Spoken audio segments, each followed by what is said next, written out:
Magandang araw mga kababayan, narito na ang pinakabagong ulat sa lagay ng panahon ngayong araw, July 22, 2026, Wednesday. Anumang oras, magiging bagyo na ang low pressure sa silangan at inaasahan na ito ay maglalandfall sa northern part ng bansa. Alamin natin kung may pagbabago ba sa magiging lakas at kilos nito sa mga susunod na araw. Para naman lagi kang updated sa lagay ng panahon, i-click mo lang ang subscribe button. Unahin natin ang heavy rainfall outlook dahil ito ang isa sa pinakamahalagang dapat tutukan. Ngayong araw, inaasahan ng 50 to 100 millimeters ng ulan sa Maguindanao del Norte, Sultan Kudarat at Sarangani dahil sa habagat. Ang ganitong dami ng ulan ay sapat para magdulot ng pagbaha sa mababang lugar, pag-apaw ng mga ilog at sapa at pagguho ng lupa sa mga komunidad na malapit sa kabundukan o sa mga lugar na matarik ang dalisdes. Bukas, inaasahan ng 50 to 100 millimeters ng ulan sa Antique, Negros Occidental, Negros Oriental, Lanao del Norte, Lanao del Sur, Maguindanao del Norte, Sultan Kudarat at Sarangani.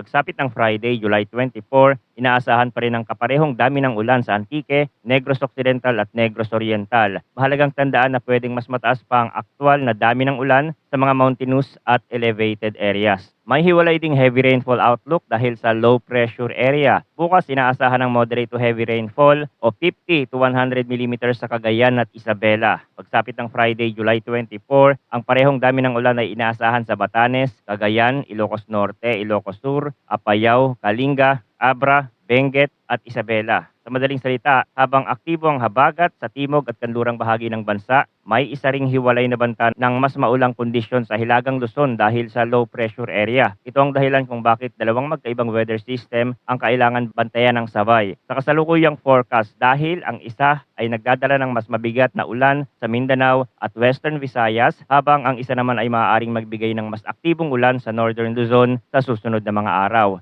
Ngayon, dumako tayo sa kasalukuyang forecast weather condition. Para sa Mindanao, Western Visayas, Negros Island Region, Central Visayas at Palawan, ang forecast ay cloudy skies with scattered rains and thunderstorms dahil sa southwest monsoon. Meaning, ang hangin mula sa timog kanluran ang may dalang moisture mula sa dagat papasok sa mga rehiyong ito. Kaya mas maulap at mas madalas ang pabalik-balik na ulan sa loob ng maghapon. Sa Mindanao, mas dapat bantayan ang Maguindanao del Norte, Sultan Kudarat at Sarangani dahil sila ang kabilang sa rainfall outlook ngayong araw. Sa Lanao del Norte at Lanao del Sur, mas dapat ding seryosohin ang posibilidad ng mas malalakas na pag-ulan sa susunod na araw dahil kasama rin sila sa heavy rainfall outlook bukas. Sa Western Visayas, kabilang ang Antique at sa Negros Island Region, malinaw na ang habagat ang pangunahing magpapabigat ng ulan. Maaaring magsimula ang araw na makulimlim, susundan ng pag-ulang pabalik-balik at sa ilang pagkakataon ay lalakas pa ito kapag may mas aktibong monsoon band na tumama sa isang partikular na lugar. Sa Antique, Negros Occidental at Negros Oriental, mas mataas ang concern dahil sila ang kasama sa rainfall outlook sa mga susunod na araw. Sa Central Visayas, bagamat hindi lahat ng lugar ay pantay-pantay ang mararanasang ulan,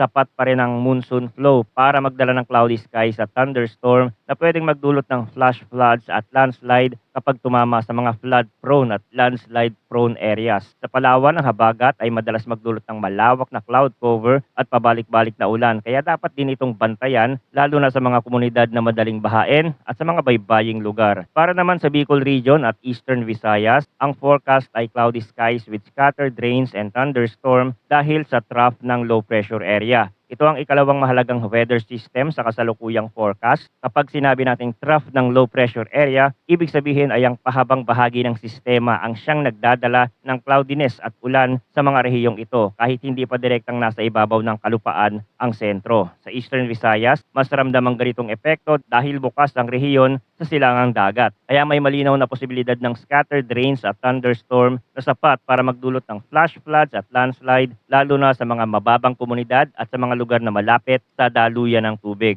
Para sa Metro Manila at sa natitirang bahagi ng Luzon, ang forecast ay partly cloudy to cloudy skies na may isolated rain showers or thunderstorm dahil sa localized thunderstorm. Sa madaling sabi, sa mga lugar na ito, ang ulan ay mas nakadepende sa local heat at humidity kesa sa direktang epekto ng habagat o ng trough ng low pressure area sa kasalukuyang araw. Pwedeng magsimula ang araw na medyo maaliwalas o bahagyang maulap tapos habang umiinit ang paligid at mas dumarami ang ulap at may mga bahaging biglang makakaranas ng malakas na ulan sa tanghali, hapon o gabi. Ngayon, pag pag-usapan natin ang hangin at kondisyon ng dagat. Para sa Mindanao at Palawan, inaasahan ng light to moderate na hangin na mula southwest to west. Ang coastal waters ay slight to moderate na may taas ng alon mula 0.6 hanggang 2.1 meters. Generally, hindi pa ito ang pinakamasungit na lagay ng dagat, pero hindi rin ito dapat maliitin, lalo na sa mga baybaying nakaharap sa mas aktibong monsoon flow. Sa mga lugar na may kasabay na thunderstorm sa karagatan, pwede pang pansamantalang lumakas ang hangin at tumaas ang alon. Para sa Visayas, Central Luzon at sa natitirang bahagi ng Southern Luzon, light to moderate din ang hangin na mula northeast to northwest, habang ang coastal waters ay slight to moderate mula 0.6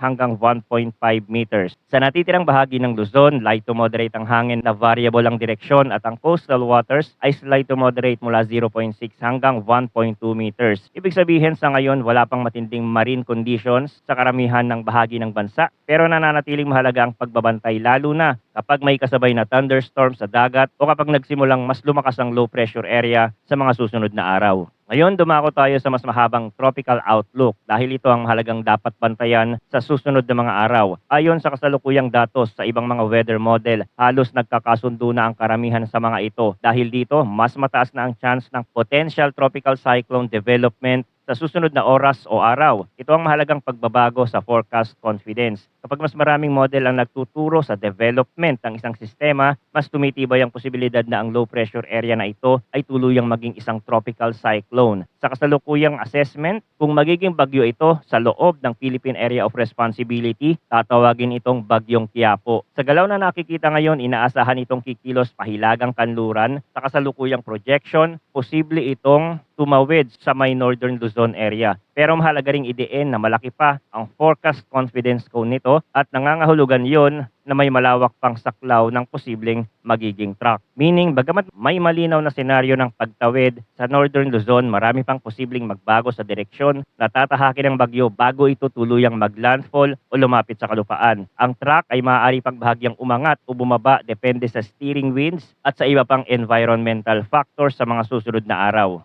Sa kasalukuyang outlook, posible ang landfall by July 24 or July 25. Ito ang dahilan kung bakit mas dapat nang maging seryoso ang pagbabantay sa hilagang bahagi ng Luzon habang papalapit ang naturang petsa. Kung magpapatuloy ang kasalukuyang trend ang mga bahagi ng Cagayan, Isabela, Ilocos Norte, Ilocos Sur, Batanes at iba pang karatig lalawigan ang posibleng unang makaranas ng mas direktang epekto nito sa anyo ng ulan, hangin at pagtaas ng alon. Gayunman, dahil hindi pa final ang track, hindi pa pwedeng limitahan ang pansin sa iisang probinsya o rehiyon lamang. Isa pang mahalagang bahagi ng forecast ay ang posibilidad na kapag nakatawid na ang sistemang ito at nasa South China Sea na, maaari pa itong mag-intensify at mas lumakas pa. Ibig sabihin, kahit matapos ang posibleng pagtawid nito sa kalupaan, hindi agad mawawala ang concern, lalo na para sa mga karagatan sa kanlurang bahagi ng Luzon. Sa ganitong setup, maaaring makaranas muna ang northern Luzon ng direct effect, tapos ang western side naman ng bansa ang posibleng makaramdam pa ng mas malakas na habagat habang ang sistema ay nasa West Philippine Sea o South China Sea. Manatiling nakatutok sa mga susunod na updates dito sa ating channel para sa pinakabagong impormasyon. Maraming salamat sa inyong panonood at mag-ingat po tayong lahat.